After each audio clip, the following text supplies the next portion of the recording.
can apply directly from civilian life, or others also from the PMA as a cadet. So we've actually seen Filipinos going there from, I think there was a time that there were two. One came from the PMA and another straight from the civilian sector. Yes, yes. And as you said, now there are two. They just have to apply and they have to satisfy the requirements. It's a rigorous selection, but if you get selected, then you get to be the exchange scholar. Well, incidentally, but you know this program, it used to be an exchange program, but it ceased to be an exchange program, I think. You mean tell me, way back when, a long time ago, they would send the U.S. would send cadets to come to PMA? Yes, especially during the 60s. I think it probably stopped late 60s or early 70s. I'm pretty sure probably late 60s. The U.S. actually sent some citizens to attend the Philippine Military Academy. So some Americans are actually PMA graduates. Oh, interesting. Yeah. Parang lugi ata. No, I mean, it's definitely a different environment, totally different environment probably in many ways, no? A very different experience also. Yeah. Yes. Although military tradition is very similar in both countries, in both academies, but the environment is quite different, I think. Depends on how you look at it. It's just like sending probably an attaché from the developed world to a developing country. And you know, so it's going to be an interesting experience for that officer from a developed world, you know, working in a developing context. Colonel, although you are a West Point graduate, I understand that you also have some experience in PMA because you spent some time there, you know, before you were sent to the States. Yes, but luckily during our time, we didn't have to spend the entire year as plebes at PMA. You know, we only spent part of it there. Practically the whole of Beast Barracks and a little bit of the academic year. Okay, let's talk about that. Beast Barracks for the uninitiated. What does Beast Barracks? Sounds very ominous. Yeah, excuse me. It sounds beastly. We call it Beast Barracks, but that's basically that's basically basic training. That's basic training wherein the cadet is introduced into the military life from civilian life. So it is the training wherein, you know, the new cadet is supposed to lose all his civilian antics and become militarized. Civilian antics, good word. Would you say, given the name Beast Barracks, that is the fiercest part of the plebe year, for instance, where you probably encounter the most number of dropouts? Yes. Of course, it's always a shock for these young men and now women to go in, you know, and be transformed. Some of them find out that probably the military life is not for them, and so they quit. So you're right. There's the highest rate of dropping out is Beast, and then as the year moves on. So yeah. Let's talk about the similarities between Philippine Military Academy and West Point. I mean, I know that the Philippine Military Academy was established. It started as the Philippine Constabulary School, I think, or something like that, in the 30s. Or so 20s. They say, yeah. So they say. So, is it right to assume that, you know, since we were underneath Americans at that time, that PMA was somehow modeled after West Point? Oh. It was modeled after West Point because the early framers of the Philippine Military Academy were actually the first Filipino West Point graduates. And you're right, you know, because people will have to understand that before we became independent, you know, we were a colony of the U.S., right? And so even before the armed forces or the Philippine Army existed, there was only the Philippine Constabulary created by the occupying power. And so the Philippine Constabulary is probably the oldest among the branches of service of the armed forces. So when there was yet no armed forces school, there was just the PC school. And so some historians traced the origins of the PMA to that time when there was only the Philippine Constabulary and there was a training institution. And so they I don't know, based in Camp Allen in Baguio. Interesting. That was the first site of the origins of the Philippine Military Academy in Camp Allen in Baguio. Until Colonel Pobre came out with his book and said that there's even an earlier, it started not in Baguio but in Manila at the Intramuros or... Very interesting. Yeah. And I can see why it would have started as a constabulary school because back then I assume the priority would be internal security and that sort of thing, no? Right. Back then. Yeah, the Philippine Constabulary was basically a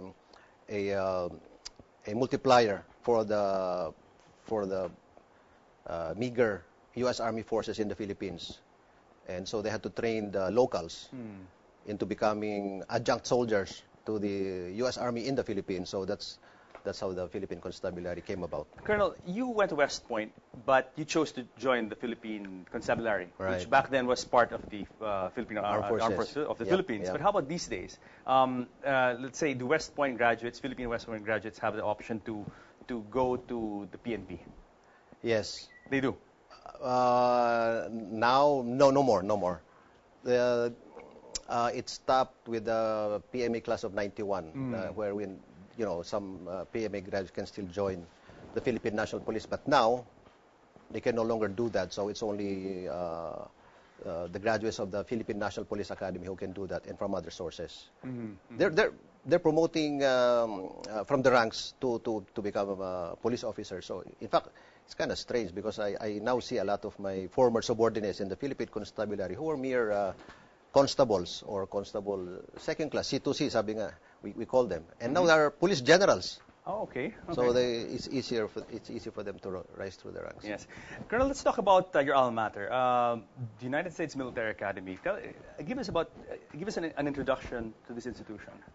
The U.S. Military Academy, founded in 1802, obviously a very old, one of the old institutions of the U.S.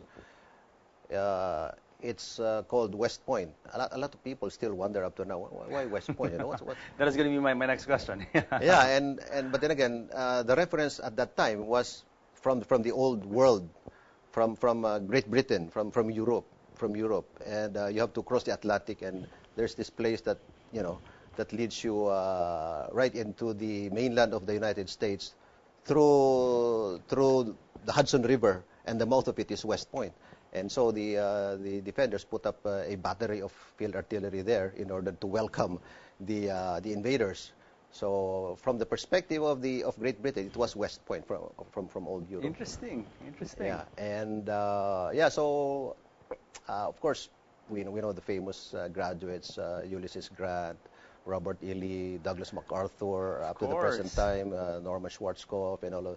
So there are so many West Point graduates now who've seen, especially those who served during all the big wars, Civil War, First World War, Second World War, Korea, Vietnam, and it has moved on to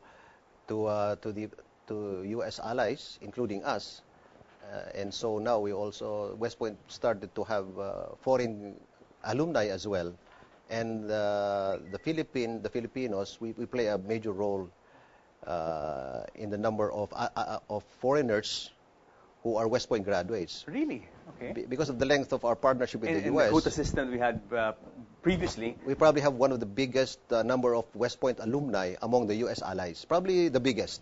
That's a very interesting fact. I never occurred to me. But as you said, given our long engagement, being a colony, and then the quota system we had for a long time, right? And then so the numbers are really there. You can just imagine even from our first graduate, who is Vicente Lim. He's a member of the class of 1914. Imagine that. When the First World War started.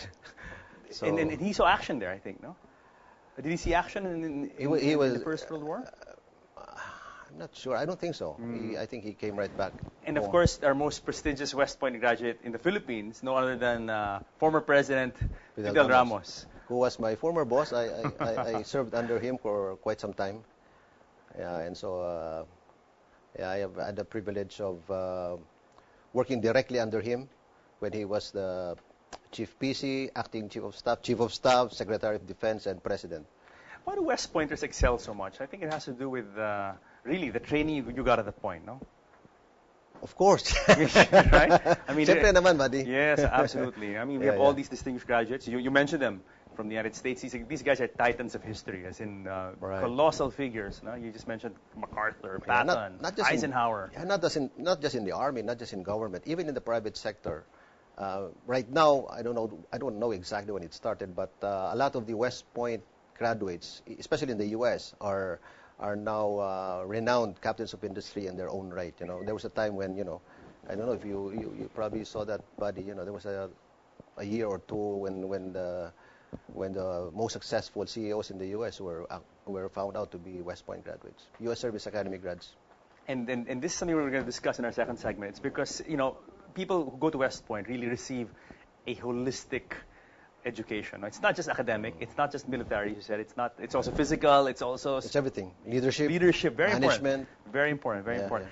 Colonel, we have a pause for a break. When we come back, we're going to talk more about what is it like to go to West Point, your experiences, what is it like to be a cadet, what kind of education you get, and so forth and so on. Okay. So guys, stick around because more of Duty, Honor, Country, and West Point when Philippines Uncut returns.